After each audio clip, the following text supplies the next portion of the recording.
જો હોય હિંમત રે નરને ઉરમાઈ ભારી, હરિજન સહાચારે જે ઉરમાં હિંમત રાખે,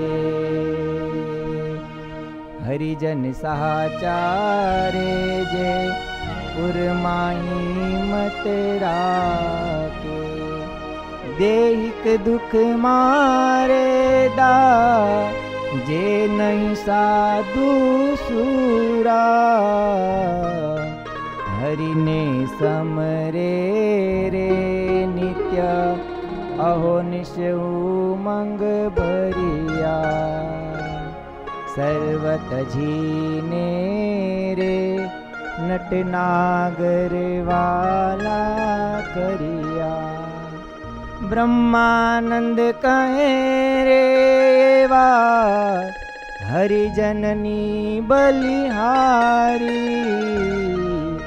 મસ્તક જાતા રે નવ મેલે ટેક વિસારી, મસ્તક જાતા રે નવ મેલે ટેક વિસારી, લગ્નને જાતા કર્યા હે ભગવાનના માટે એ મંજૂર ન રાખ્યું. એટલે બ્રહ્માનંદ સ્વામી કહે છે કે આવા જે હરિભગત હોય ને એની બલિહારી થાય અને એના શાસ્ત્રમાં નામ લખાય.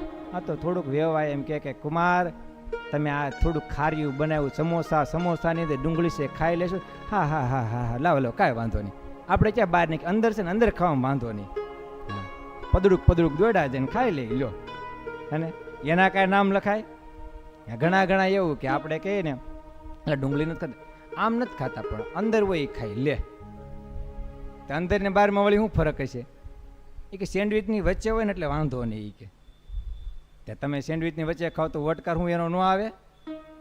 સારામાં સારા ભોજન ખાધા હોય તમે, મેવા મીઠાઈ પેંડા ગુલાબજાંબુ શ્રીખંડ બધું ખાધું હોય અને એક જ પતાકડું ખાલી ડુંગળીનું ખાધું હોય તો વટકાર કેનો આવે? એનો જ આવે, બાજુમાં કોઈ નો બેહે જુઓ હે ને.